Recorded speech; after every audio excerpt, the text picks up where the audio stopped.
All right, everybody, welcome to the program. This is the Otherppl Show, a weekly podcast featuring in-depth conversations with today's leading writers. It's a books and culture show. I am Brad Listi, and I'm in Los Angeles. Thank you for listening. I appreciate it. Hope you're okay wherever you happen to be. Don't forget to hit the subscribe button wherever you listen, and you can follow me on Instagram and Blue Sky. So today on the program, my guest is Jonathan Lethem, author of a new story collection called A Different Kind of Tension, New and Selected Stories. It is available from Ecco, and it is the official October pick of the Otherppl Book Club. A Different Kind of Tension is, for Jonathan Lethem, a kind of late, mid-career retrospective, and also it is a window into the future. This is a great representation of his work in this form, and the book is filled with the kinds of things that fans of Jonathan Lethem have come to expect from him. Talking animals, dysfunctional or ominous technologies, relationships at a point of crisis, and so much more. I am very happy to welcome Jonathan Lethem back onto this program for a second time. We first spoke all the way back in episode 212 in September of 2013. You will hear Jonathan Lethem and I in conversation in just a bit.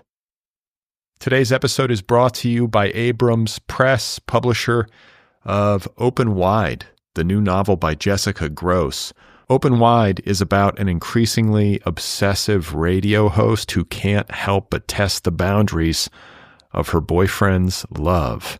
This is a novel that explores the complexities of intimacy, love, and consent as universal human impulses bleed into the surreal. Once again, the novel is called Open Wide by Jessica Gross, available right now from Abrams Press. So I have a newsletter. Did you know that? You can sign up over at bradlisti.substack.com. I hope you'll do that. It's a great way to keep up with this program. I will email you once a week. I will let you know about the latest episodes of the show. I also share a list of links to things that I have been reading and finding interesting. So if you want to sign up for my newsletter, just go to bradlisti.substack.com. Also want to give a plug to my company, Deep Dive. Deep Dive is a new learning platform that specializes in the creation of in-depth courses. The flagship course from Deep Dive is called How to Write a Novel. It features more than 50 hours of never-before-heard insight, inspiration, and instruction from nearly 4 dozen of today's most celebrated contemporary authors, including people like Emily St. John Mandel, Steve Almond, Stephen Graham Jones, Melissa Broder, Chista Hakpour, Vivi Ganeshanathan, Wahini Vara, Madeline Lucas, Juliet Escoria. The list goes on. It's an all-star lineup. It is essentially an MFA-level education for a tiny fraction of the price. If you're out there and you're struggling to finish your book, or you're struggling to even get started, take this course. It can accompany you throughout the composition of a draft. It will help you get over the finish line. Check it out at www.deepdive.audio. There is also another course available from Deep Dive. It is called How to Write Autobiographical Fiction. This is a shorter form intensive course taught by Hannah Pittard, the critically acclaimed author of several novels, most recently a work of autofiction called If You Love It, Let It Kill You. This course also features Michael Wheaton, the founder and publisher of Autofocus Books, an independent press that specializes in the publication of autobiographical literature.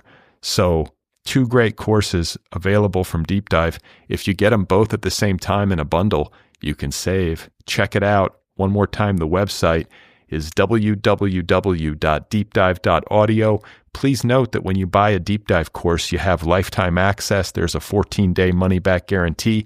You can stream the courses online, or better yet, via the Deep Dive app, available for both iOS and Android. Okay, so my guest once again is Jonathan Lethem. His new book is called A Different Kind of Tension, New and Selected Stories, available from Ecco. It is the official October pick, or it was the official October pick of the Otherppl Book Club. Jonathan Lethem is the best-selling author of 13 novels, including Brooklyn crime novel, The Feral Detective, and Motherless Brooklyn, winner of the National Book Critics Circle Award. His 5 story collections include Men and Cartoons and Lucky Allen, and his short fiction has appeared in The New Yorker, Harper's, and the Paris Review, among other publications. So it is just a great thrill to welcome Jonathan Lethem back onto this program and to be able to share our conversation with all of you right now. So let's get to it. Here I am with Jonathan Lethem, and his new book, one more time, is called A Different Kind of Tension. It is a Buzzcocks song, and I've always loved the album. It's the name of an album and a song. And it was the first Buzzcocks record I ever bought in the store and took home and memorized every note and every snarl and every sneer. And I still love that record. And I've always loved the title because it has this, it creates this kind of pressure of interpretation that hangs over the whole record. Like, what is the tension and what is the other kind? Like, different from what? So I always really liked the way it cast a kind of spell over the music and made it seem important to figure out. And I identified with that title, and I identified with the band The Buzzcocks because, everybody makes books with Elvis Costello song titles and Bruce Springsteen song titles and Bob Dylan song titles. There must be 100 of those. And no one ever looks to the Buzzcocks. So I felt like maybe they're my spirit animal, man. Like maybe I'm the Buzzcocks of my generation, of my cohort. But I like that for me, it implicitly names the tension between novels and stories and the tension between the mundane, the prosaic, the everyday, and the fantastic, which are the two things that are at play in everything I write. Yeah, and I want to talk a little bit more about this tension between novels and stories because that's interesting. A lot of novels, I've talked to dozens and dozens of writers over the years who are on tour in support of a new novel, and they tell me that it began as a story and then spiraled out of control. Occasionally, you'll hear somebody say, yeah, I thought I was writing a novel, but it ended up just sort of finding its natural conclusion on page 25 or whatever. But I would love to hear you talk about this tension between the longer form and the shorter form. Well, yeah. I mean, they're written by the same people, novels and stories. So it's thought of as, they're both narrative forms. They're both fiction, characters, scenes, dialogue. So why shouldn't it just be a matter of length? But I think it isn't. I think it's two different, artistic, formal structures. And I've never mistaken one for the other in any significant degree. I mean, sometimes I've constructed novels out of things that were failed stories. Amnesia Moon is a novel made out of stories that kind of wouldn't work. And I think that was because they weren't really stories. They were all first chapters of, novels that didn't quite want to exist. But when I started to figure out what a real short story felt like, it always seemed to me, that it was very much its own formal practice. And that if I wanted to be good at it, I had to stop thinking it was just like a short burst, a chapter or a compressed novel. I think the stories I wrote early on were like compressed novels, and they weren't any good for that reason. And I kept all of those. I kept all of those out of this book. What I like is when I started to figure out, the story has a kind of a shape and a quality of exclusion and compression that's all its own. And you can see me working through my ideas about how to bring them to fulfillment in this book. Yeah, you mentioned like when you started to figure it out. Was there a point in your career that you can recall, or a story that you can recall where you feel like you finally got it? Yeah, I think that, there are some very early stories in this book, and I like them. They're kind of almost short shorts. But I think when I don't think I'd really figured out how to write a short story until my second collection, Men in Cartoons. I think the stories in my first assembly, The Wall of the Sky, the Wall of the Eye, are either these kind of like, compressed novels. And so I mostly left them out, or they're these kind of, what would I call them? I called it champagne bursts. They're like a short is like a kind of a wind up toy, something that just goes a certain distance and does one little trick. The duck on bike hops over and then it winds down and you're like, whoa, it did that. And then you can wind it up and it can do it again. And I like those, and I have a few of those that work, but it was the last story, the story I wrote to complete that collection, which is in this box set. It's called Sleepy People, where I was really suddenly in command of the proportion and the shape that I felt defined a short story. And then I was off to the races. And so the stories I wrote after that, and the stories that I gathered up in Men in Cartoons and Lucky Allen, those to me look like real short stories. So when you were putting this new book together, it's a mixture of new and old. What was it like to revisit some of these older works? Well, I don't spend a lot of time rereading my fiction. I see, always has seemed to me a kind of a strange occupation, because it basically can go south in two different ways, and neither seems very appealing. Either you're full of regret, it all looks terrible, and you're like, why did I publish? What was I thinking? Why am I walking the earth? And then it's just a very sad time. Or else you're sitting there kind of stroking your chin and thinking, oh, look at how splendid and clever I am, and people must really love this book. Wow, what a generous genius I am. That doesn't seem like a very attractive position. So I mostly avoided putting myself in at the risk of either of those experiences. I just, when I talk about them with people, I rely on their assessments and their impressions to reinvigorate my recollection of the book. And when they talk about it, I get interested in it. And sometimes I do feel proud of it, but I don't sit there and read the things. So this was really different, because what I had to do, I wanted to, really play fair and understand who I'd been as a short story writer. I made this one giant PDF from beginning to end, and I included every story I could find from the very beginning to the very most recent. And of course, some of those I kind of knew I could remember well enough I wasn't going to like. There were things that were probably excluded almost preemptively, but I just made a policy of rereading the entire 35 years of short stories. And there were a lot of surprises. There were stories that I had positive feelings about that didn't look so great anymore. And there were others that kind of came out of the, left field, and that I hadn't collected and I hadn't rated so high that looked very strong to me. And so they fought their way into this compendium. But it was also really intensely emotional. It was like kind of reading an accidental memoir I'd written, because the stories record my life. They record who I was at all these different times. So I was encountering myself again and again. Yeah, I just had a conversation with a poet for this show the other day, and I always end up talking about sequencing. I think when I talk to poets, I'm always interested to know about those kinds of creative choices, because they come after the composition, and yet they're pretty important. And I think the same could be said for a story collection.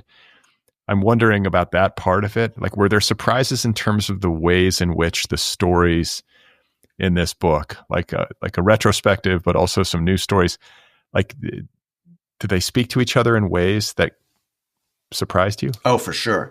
Yeah, I discovered all kinds of unusual, I don't know if they're unusual. I discovered previously undisclosed to me kind of patterns and motifs that moved through the decades of work. I mean, some of it was just funny, like the prevalence of talking animals. And I've always known that talking animals were very important to me. And my first novel, Gun with Occasional Music, is full of them. And I've always thought that, while the obvious influences on that first novel were Raymond Chandler and Philip K. Dick, that the real secret battery that generated that book was Alice in Wonderland, which was my first favorite book when I was growing up. And that my character in Gun with Occasional Music was really a version of Alice walking through this sort of surreal landscape where all the animals had voices, and that was taken for granted, as it is in the Lewis Carroll, that they spoke. But Alice's problem isn't, like, why are the animals talking? Her problem is, what do they want? Why are they so annoying? Why do they have such bad personalities? And so I kind of rewrote Alice in Wonderland for my first novel. And then I thought a lot about talking animals. I teach a course at Pomona College on animals in fiction that's full of things, other examples, other people using them. But I hadn't really realized until I read all my stories how frequently I'd revisited them between Super Goat Man and, all the way to the octopus hiding at the end of the book. They're scattered everywhere. Interview with a Crab, Forever Said the Duck. It seems like almost a kind of an obsession, but it's one that I never returned to in the novels. It's only in the stories. The other thing is that I liked so many of the shortest stories the best. Even later, when I figured out how to write short fiction, I think when I put the three major, I'm using the word major with some scare quotes here. You can't see me doing the air quotes around my word, but I wanted the collections to feel significant. And so they were full of the longer stories and the, maybe slightly more elaborate and developed stories. And I excluded a lot of the shorts that I'd written that were briefer. But when I was reading them all the way through, I thought, a lot of these shorts are really good. So I included more of those than I might have guessed. And then there's like a secret trilogy, a very early story called what's called The Speckled Cathedral, and another story called Five Fucks, and then a third story that came about a decade later called Vivian Ralph. And all three are basically stories about unhappy couples that try to break up, and the result of their breakup is that the world disintegrates. They can either have each other and be miserable, or it turns out that the glue holding the universe is dissolved at the same time as their breakup. So they're stuck with this paradox. And I had not noticed that I'd rewritten basically the same story in three different, very, very different disguises. Oh, I was going to ask if there was intentionality or that. Oh, not at all. No, there's an emergent property. I read the stories in sequence, and there they were sitting there like a intentional trilogy, but I had no idea I'd done it. Were you going through a breakup or something?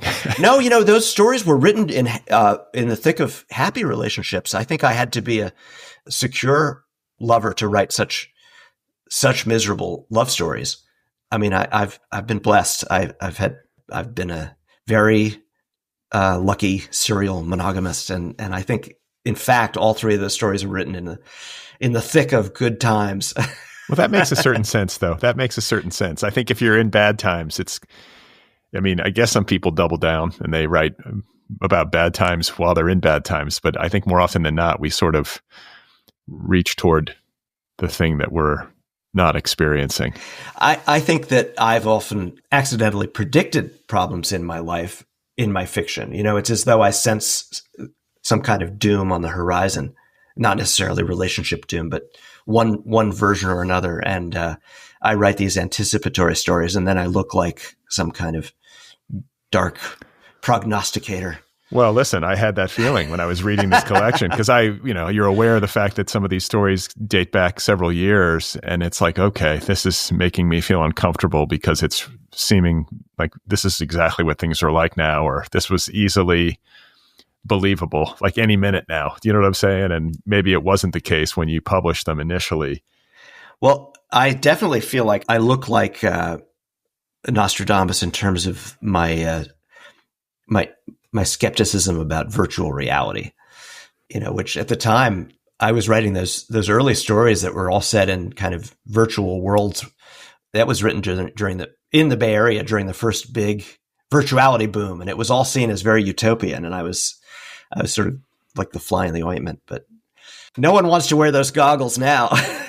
Listen, I worked for a minute for a virtual reality startup. I just needed a day job. And yeah. I remember the messianic It was sort of. messianic, yeah. And I remember putting on those goggles and being like, all right, I have a headache. And I then taking them off and kind of feeling relief. But it was just like, who wants to wear this shit like on a regular basis? Nobody. Yeah, Nobody. You'd have to pay people a lot of money to live in that space.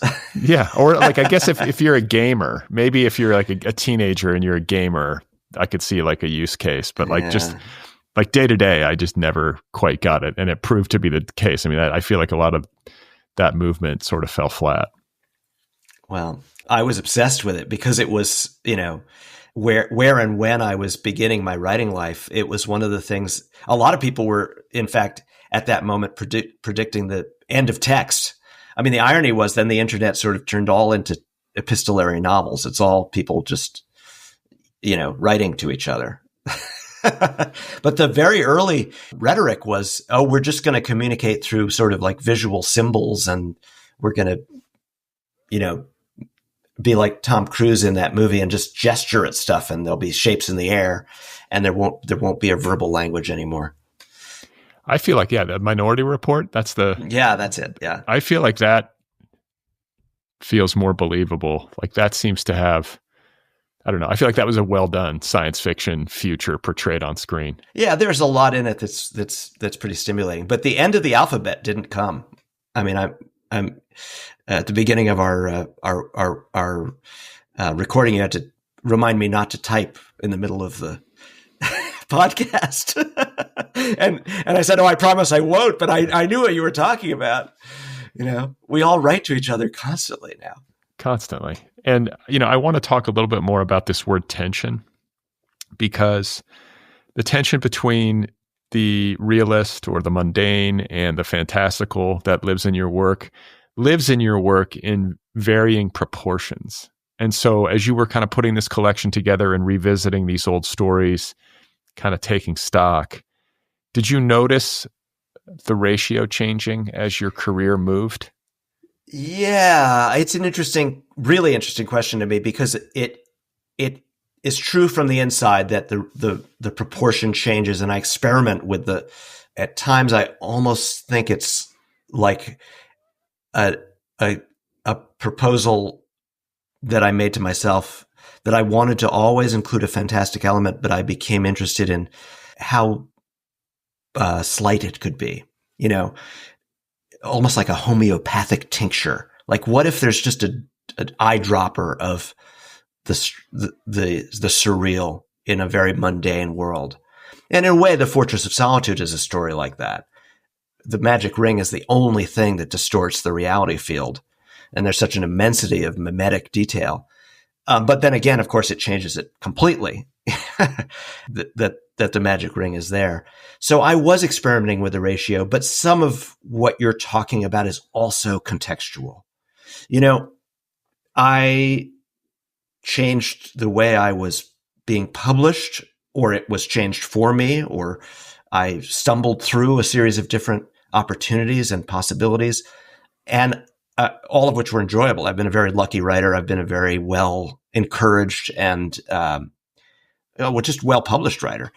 But sometimes I'll produce something that I think is quite obviously out and out science fiction in this later period when I've been understood in some way to have abandoned science fiction, which is a kind of a myth that grew up around my activities. And I'm sort of like, well, I don't know. Have you read Chronic City? Did you read The Arrest? Or this short story? I didn't include this story, The Lostronaut, which was published in the New Yorker, because that one was an unusual case for me. It became part of Chronic City. But the entire story is set on a space station. And this is after I'm in some quarters understood to have like turned my back on the field. It's really just about publishing context. It's that it was in the New Yorker, right? So I think that there's an inside and an outside to that question. And of course, they both produce tension. And I'm not oblivious to the external, I don't actually mean to claim innocence about how people are talking about or responding to my work. I find it interesting, and sometimes I write into that tension as well. oh, you kind of think I'm doing this one thing. Well, let me do another. I mean, for me, it's a very interesting problem that hovers over my activities. And, when I say problem, I don't mean that I'm suffering from it. I think it's just like a kind of a tension that one ends up talking about a lot, the way we're doing it right now. What is the name of the story with the spray that shows people their past? I'm totally blanking. Well, that's because it's just called The Spray. Okay. See, I knew I had it somewhere, but that would be an example of a story that kind of caught me off guard a little bit, because at first you're just like, oh, this is a couple and there's a cop at the door, if I'm recalling everything right. And then this spray, that's sort of the ring that you there's a magical object, and it turns it into a kind of fable or allegory, or maybe it's an out and out science fiction story. Maybe maybe I'm asserting that in the future there will be such a spray. I mean, I'm not one of these writers that lingers over the fake technological detail. I don't do a lot of hand waving to persuade you that it could really happen. I'm just interested in the strangeness. But technology is really strange. I mean, it's distorting our experience of everything constantly, and it won't sit still. So that's, as a subject matter, it's kind of surreal by its nature. So I want to ask you like a question about the writing process and creativity, because there are a lot of writers and aspiring writers in my audience, and I can imagine someone wondering how you do this. Like the inclusion of talking animals, the integration of the fantastical. It requires like a real leap of the imagination that I think might seem scary to certain writers.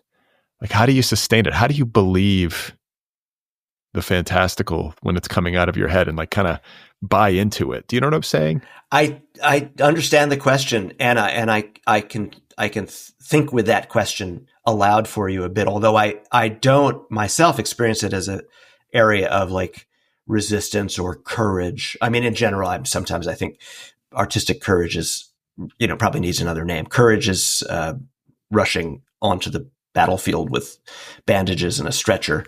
But I come from, for whatever set of circumstantial reasons, and I can name some of them, a place where it seems very fundamental, not a difficult leap, but instead a kind of native condition to see the world as made up of an amalgam of imaginative, grotesque, or surreal. There's so many words for it, dreamlike elements, and the prosaic, easily confirmed, consensual reality stuff. I mean, that's my fundamental belief, that we are actually living in a world that is full of these intangibles and these mythic, impulsive, uncanny elements derived from the collective unconscious, derived from the unconquerable strangeness of history and technology and culture, and that we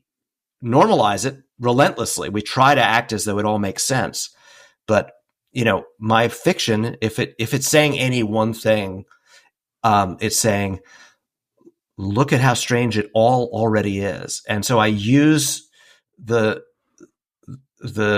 elements of the fantastical, the uncanny, the mythic, and introduce them into what would seem, like the way the spray enters that story, as a field of distortion on the everyday, because I believe that the everyday is fundamentally in that fantastical, catastrophic, surreal, dreamlike state to begin with. And I just think our brains are, and our societies are designed to kind of hide it, to tuck it away, to push it to the edges, to claim otherwise. And what about the curiosity? There's a great live-mindedness about your work. And I'm wondering if you have thoughts about how you have been able to publish so well for a good amount of time now. I want to say more than 30 years you've been publishing. Is there any secret to staying with it and having this kind of success? Do you feel like your thoughts on how to do it have evolved in a significant way? Or is it just you love it and you keep your head down and you do the work? I mean, it's very attractive and tempting to simply consent to the last part of your question. I love it. And it has to begin with that sense of delight. I mean, I as a reader, I'm still alive and fascinated. I'm voracious for new things, and that's the source of everyone's writing is their reading lives. So it begins with my appetite for stories. I also think that I have had the luck of certain available models. The first and foremost of those being my father and his painting practice. That I grew up in the house of someone who was making art. And he had a studio, and it was an ordinary, desirable, but not exotic thing for him to go every day into that space, whether or not people were, showing his work, that came and went. Whether or not people were buying the work, that came along much less often than he might have liked. But the desire to make it in the sense that you were living a good life, a worthwhile life, to be continuing to try to invent things that didn't exist, that didn't have an obvious use value, but that you were fascinated to make and you thought other people might care to look at. That was basic for me. I just saw him doing it and I thought, great, I'm going to live my life in a similar manner. And the value is innate. It doesn't have to do with external rewards or confirmations. And in fact, I have prospered in a lot of ways, but there are things that have landed with a thud. There are times when if I were cultivating my self-pity, I could say, well, why aren't the old tricks enchanting people anymore? But I've been in love with the practice and the involvement, because it's not just a practice that's solitary. It's also a form of kinship with the books on my shelves, with the authors I've gotten to know, my contemporaries with whom I'm in conversation. And this is a kind of life that is very enviable, to have come up inside this collective project and feel connected to the other people who are alive to it the way I am, has been a joyous way to live. So it's not just about, I get to go and hide in this room and, indulge my fantasies and make up imaginary friends. I do that a lot, but I also feel that, in a way, writing is connected to my life as a reader, as a bookseller. The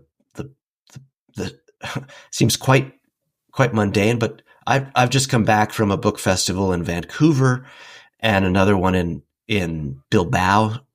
I mean, first of all, it's great to get paid to go to faraway places, but there I'm hanging out with readers and critics and writers. Sometimes people I've known by reading their books, and suddenly I'm getting to have breakfast with them in the hotel. It's an involvement that sustains. Yeah, that's really well said.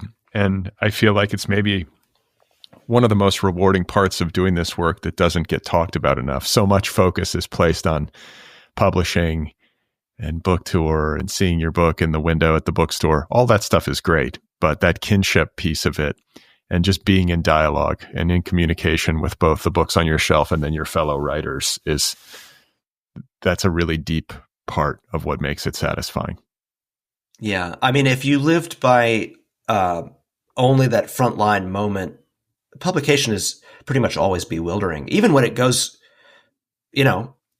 by many measures very nicely. And you feel the book has, been understood by a few key reviewers. So you're like, I'm not crazy that I recognize the book I wrote in that review that they've written. Or you begin getting some feedback from readers very quickly, or you have an enjoyable night on book tour. It's still, in a way, that initial moment is so conflictual and so brief and so confusing. And then you're home and you wonder what happened. It's much more sustaining to consider the sort of the long saturation of your efforts into, this is going to seem strange, Brad, but I'm never happier than when I see my books in a used bookstore when someone shows up at a reading and they're always apologetic, and I always want to tell them not to be apologetic because they've snuck into the bookstore with their old copies of something you wrote 20 or 30 years ago. Now I've had the privilege of living that long, that someone will pull out a magazine that I haven't seen maybe in a long time, and they'll want me to scribble my name in something, and they'll say, I know I should be buying your new book, and I'm like, no, this is great. This the sense that the things stick around is much more nourishing. Yeah, like it survived. Absolutely. Yeah. And I'm curious because, you say sometimes things still land with a thud. I think there's a lesson in that I just want to talk a bit about, because from the outside looking in, I think there are people listening who might think of you and be like, well, this is a guy who did it. He writes something, it gets published well, he gets invited to Bilbao, like he's sitting in, I believe you're sitting in the academic chair that was formerly held by the late, great David Foster Wallace. Is that right? Yes. I got the embarrassing, but interesting name of the Disney chair. Yeah. It's endowed by, an alum of Pomona College, Roy E. Disney. I even know the year of his graduation because it's built into the title of my job. It's the Roy E. Disney apostrophe 51 professor of creative writing. He was here, and then he left this marvelous gift specifically to bring a novelist to campus. And so, I have that weird piece of grace that fell over me. I've had a lot of them. Yeah, but sure, there are moments when you feel that you're starting over, or you haven't figured anything out, still, that's the point. Of course. Yeah. And has your relationship to those feelings changed over the course of your career? Have you gotten better at handling them? Well, yeah. I mean, they always have new faces, just as life does. I mean, you grow older and the world is changing with bewildering and right now terrifying rapidity. So the space that you're placing your attempts, the world you're trying to land a piece of writing in, the self that's trying to land it, none of these things sit still. They're all not even moving targets, they're swirling targets. So I sometimes I feel it by the time I lift my head up from my screen, I'm offering a piece of writing into a world that has changed. Publishing changes constantly. So what I'm asking of the experience isn't stable either.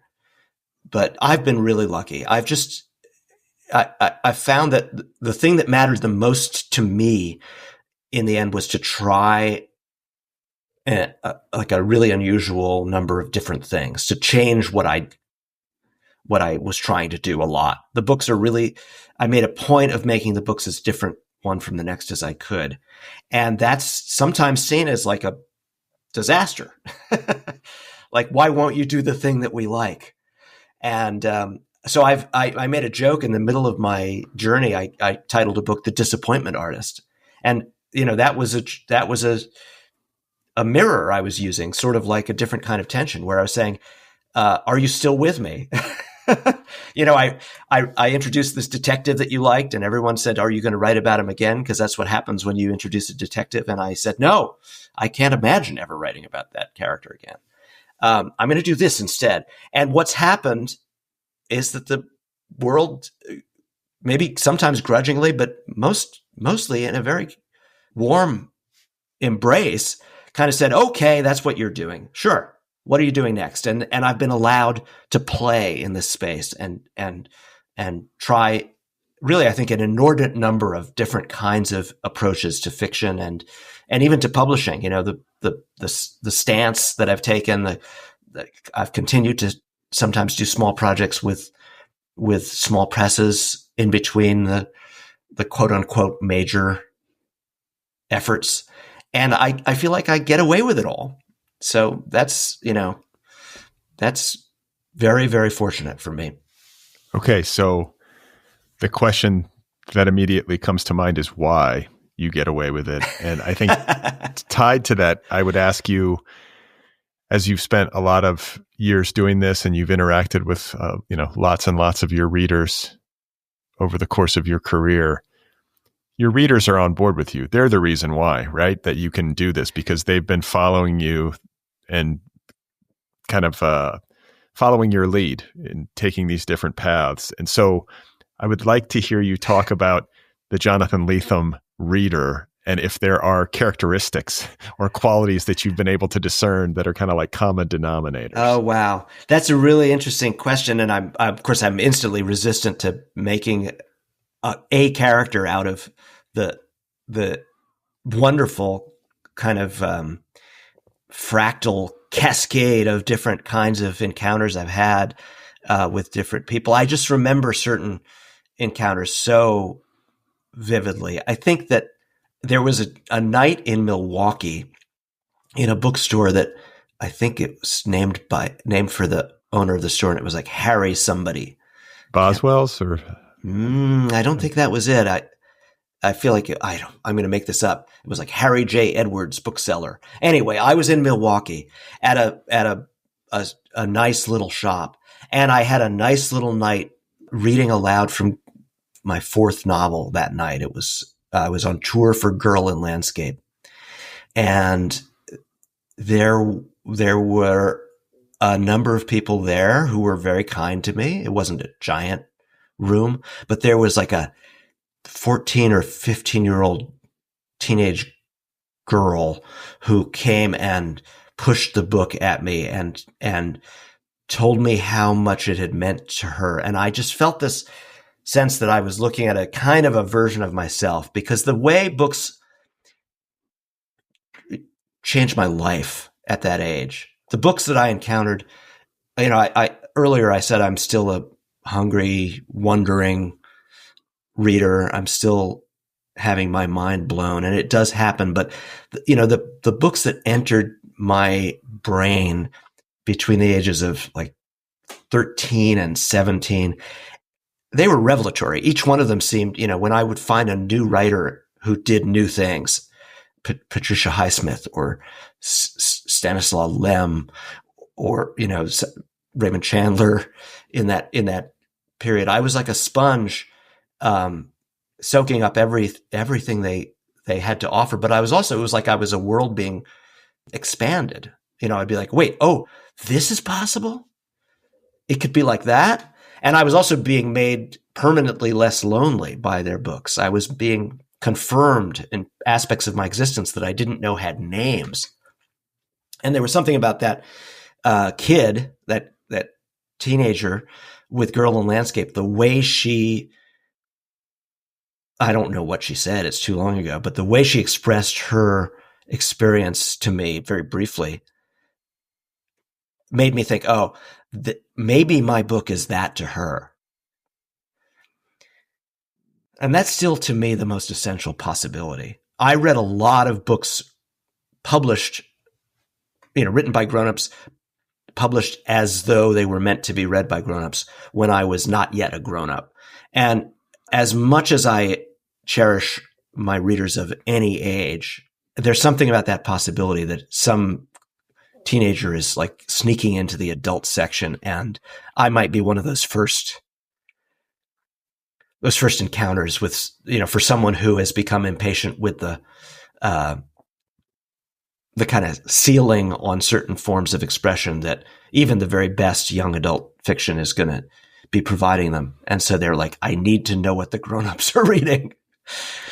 Yeah. Well, and I feel like just that interaction that you described, I always refer to it as like the closing of the circuit. It's like the loop, the loop that I think writers ultimately are seeking, whether they realize it or not. And it's just to connect. Yeah. And so when absolutely. you see that, teenage girl in front of you holding your book, like clutching it, and you can just feel that it meant a lot to her. That's it. And the thing I always say is you don't need that many of those kinds of things in order to sustain your energy creatively. Absolutely. And to make you feel like it's worth it. Yeah. And the person who's speaking to you at that moment has probably no idea what level of gift they're providing you. None. Yeah. Yeah. Or maybe very little. But so I'll tell one other story more briefly, but the other iconic encounter for me, and much more, I think, if you were typifying, what's Jonathan Lethem going to say his readers are like? He's going to say they're like, music nerd dudes in their 30s, right? So this is a little more like that, but it was in Glasgow. And it was the first night I'd ever been to Glasgow. Still the only night I've ever spent there. I was on a very quick UK tour, and they flew me over for one night. And this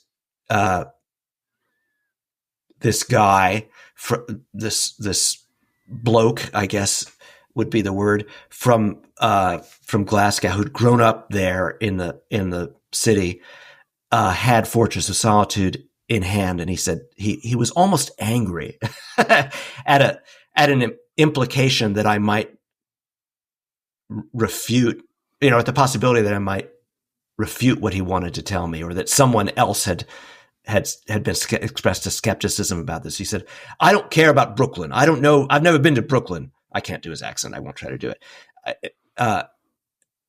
This book is about my life. I grew up here. And I think the thing about that, along with just his charm and the passion with which he presented that notion, that I'd written something that was about him, even though I'd never been to his city before and he'd never been to mine. There was a turn in my work. The first 4.5 novels, many of the stories collected in this book were kind of set in allegorical space, universalized space, pure fiction. I made up cities that didn't exist, or I used cities that existed in a very nominal sense, like Oakland or Berkeley. And I tried to invent everything in my fiction and make it available to anyone from anywhere or any time. And then I had this turn that surprised me. I tricked myself with Motherless Brooklyn. I thought I was just writing a cute book about a detective with Tourette's and that possibly it could be set anywhere, but I set it in Brooklyn, and there was this weird reaction in my body that was almost involuntary, where I began naming the streets where I'd grown up and the schools I'd gone to. And then this reaction became an avalanche with Fortress of Solitude. I began using specificity about real urban space, real time, real streets, and many real experiences. And with that came the fear that I was going to be talking only to, the 50 kids I'd grown up with who would read my book, that I was writing about Brooklyn and it was immensely meaningful to me, but it might not convey. And this guy, this bloke from Glasgow, stands for me as the emblem of the discovery, the grateful, relieving discovery that through the microscopically specific detail that I was employing, despite my anxieties about doing so, that I'd somehow stayed viable in another sense, that there was a universality to some of what I was talking about that would be reachable. Yeah, I mean, that's a great lesson, that the specific does tend to be more universal than like an overt attempt to be universal, like to have that as your sort of like stated aim. That doesn't often work out well when you kind of swing for the fences like that and try to speak to the whole world. It's better to just like kind of get in there and root around inside the very specific. And then oddly enough, that's what makes the work accessible to people. Because there's a moment where when you reach if you're like a white male U.S. author and you write a book of a certain length, people will hit you with a really generic question. I never thought it was specific to me. It's just a moment that comes where they're like, so is this your attempt at the great American novel? And I always thought it was a unbearable question because the whole premise is so unbearable. But I would joke, I would say, I didn't even try to write the great Brooklyn novel. I didn't even try to write the great Dean Street novel. I just wanted to write the great Dean Street between Bond and Nevins Street novel. If I could do one block. I'd be satisfied. Yeah. Yeah. Well, I want to talk with you since this collection is in some respects a retrospective. You're kind of looking back and assembling stories from the past and kind of recombining them with some that are newer. And you've been doing this for a long time. I have a question, and it's a question that I ask out of self-interest because I turned 50 this year. And I think most artists think about this, but maybe don't talk about it, especially as they reach big round number ages like 50. But you kind of look at the artists that you love and you're like, when did they peak? Or when did they do their best work? And am I done? Am I over the hill? Like, should I keep going because all my best energies have been spent? Like, I like to think no. And I just would be curious to hear you talk about this. And before I have you kind of take over, I just want to say in tandem with this, and I imagine it'll be part of your response, that something I've always admired about you is how omnivorous you seem to be as a reader and as just a lover of the arts, because I think that is what keeps you so generative creatively and keeps you vital as you go. Thanks, Brad. Yeah. Well, first of all, the last thing you say is very nice to consider. And I mean, I do feel that my appetites keep me alive, and that connecting to new film and music and other forms, it nourishes the fiction, what's turned out to be my main practice, still lives in a way on a kind of fanish, vicarious energy, imagining like, what if I was still a painter, or what if I made a movie? That form of pretend is still, in a way, feeding into my ambition to write interesting stories and novels. But I also would say that, my students keep me alive and thinking. That being around people younger than yourself is, no one would consider that a very radical proposition, that it's good for old people to be around young people. But it really matters. In what I am able to do, I think, to keep myself from calcifying into my own habits and prejudices on the page, so it might make my work sometimes look silly that I'm still writing about young people as well as aging people. But I'm still thinking about life from a number of different standpoints, and yet, right, here I am. I'm 61, so a decade further than you've gotten, and the stats are bad. Honestly, most novelists in the great aggregate, if you really look at it in this harsh light, they do peak somewhere in their late 30s through their 40s, maybe beginning of their 50s, partly because there's a physical, there's a aspect of it that's stamina, and it's a memory art. You need to sustain to make this, paintings and poems and pop songs can kind of be made in a burst, a good week or two maybe, but you have to sort of stay in for years if you're me, and if you're most people, to write a novel, which is a kind of a marathon runner's thing. And so often, even as your wisdom may be accumulating, continuing to deepen, some of your powers just to get up and fiercely write another page of fiction for 3 years running, some of those powers start to ebb. Now, I'm lucky with my health as well as in other ways. I feel still capable, and I have books I'm very, very excited to write. But if someone were to say, "Oh, well, I don't know what it would be, Dissident Gardens or Chronic City," well, he'll never do that again. I get it. It's true on the, like I say, on the aggregate. It's like looking at baseball players, even the ones you really love, when they turn 32, that's pretty much their body of work is behind them. The exceptions are very few. And thankfully it's not 32 for the novelist. But then again, let's be optimistic here. People live longer now and drink less. They destroy themselves at a slower rate because of increased wisdom about food and drink. I'm hoping to make art that really matters for a long time still. I think there's a chance. And we have the great counterexamples, in our lifetimes, even some people who didn't start until their 50s or 60s.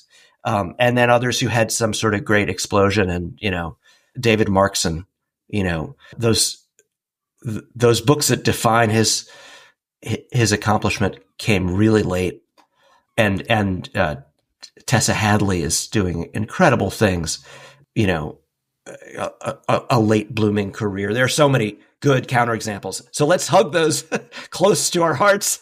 Yeah, I always hang on Philip Roth. Philip Roth wrote all those. Philip Roth, right? That late period Roth, like after he had like I think a heart attack or heart surgery, like a near death experience, and then he was suddenly like, "Well, I'm not dead. I better write the books I want to write," and they turned out to be incredible, like as a cycle. So I think you just keep going, but you have to keep eating. You have to keep curious. And if that doesn't atrophy, then you're probably going to be able to make stuff that's alive. That's my theory of the case anyway.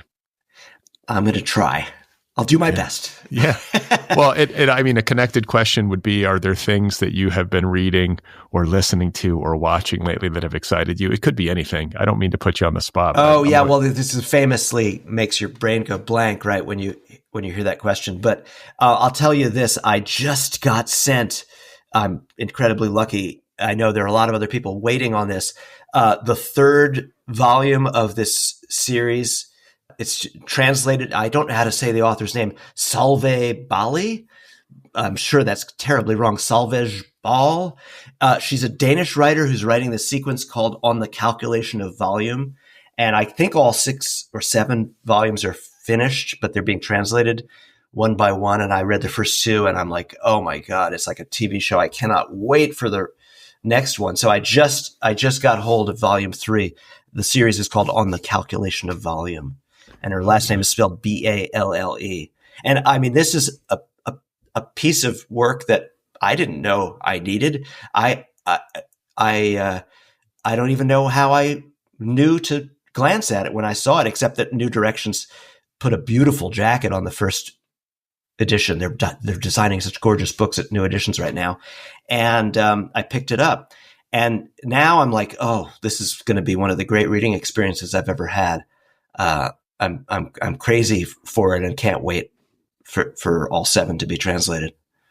I mean, that sounds like a good idea. If you can write 7 books that are connected in kind of a series. Yeah, I've never managed that. I'm too restless, but it's a good trick because each one has been very satisfying, but they end with these perfect cliffhangers too, So there's something.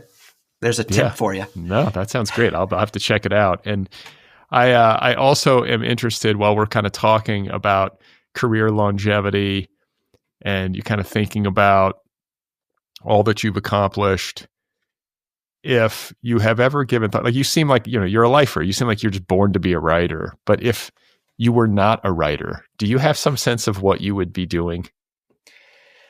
Well, I mean, there's 2 kind of easy answers, which I believe in. They're both defaults to things that I've done. I would be a painter and or a bookseller, an antiquarian.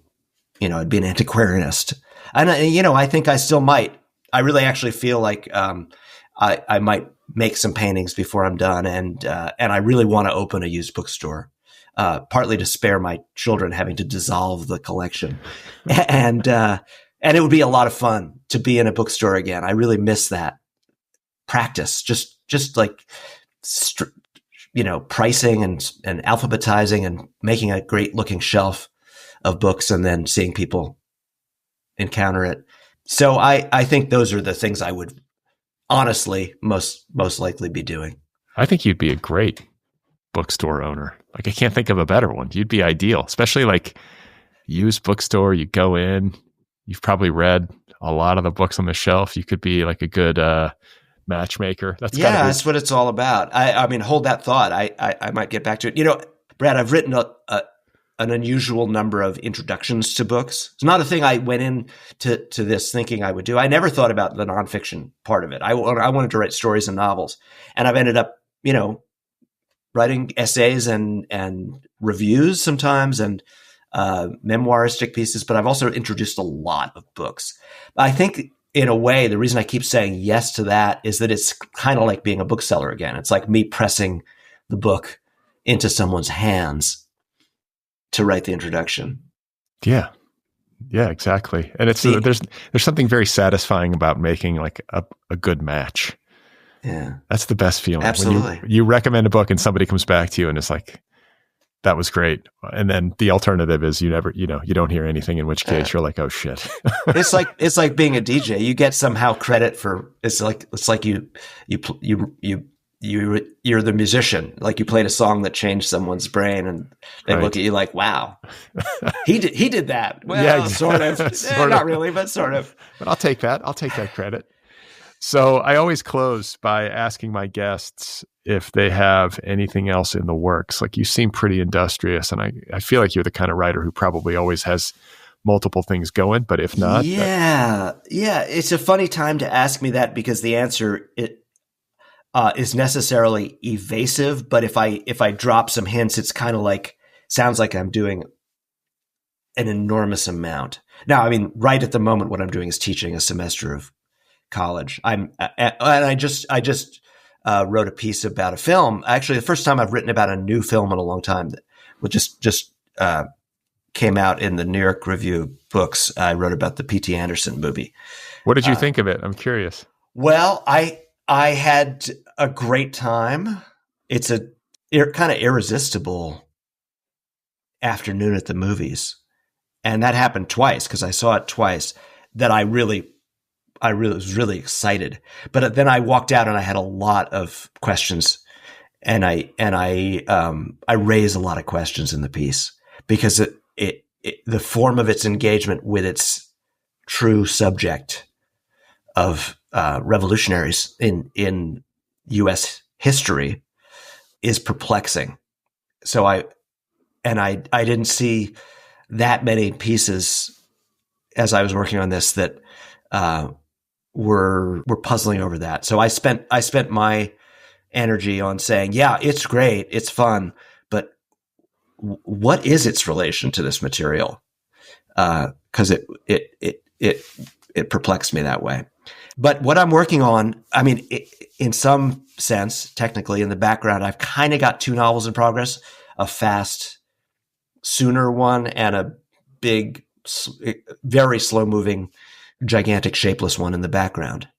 And the fast, sooner finished one is another California book, and the big, confused, slow-moving object is maybe kind of a third entry in a, you know, if you think of Fortress of Solitude and Brooklyn Crime Novel as two pieces of a possible trilogy, loose conceptual trilogy, I might have a third one that would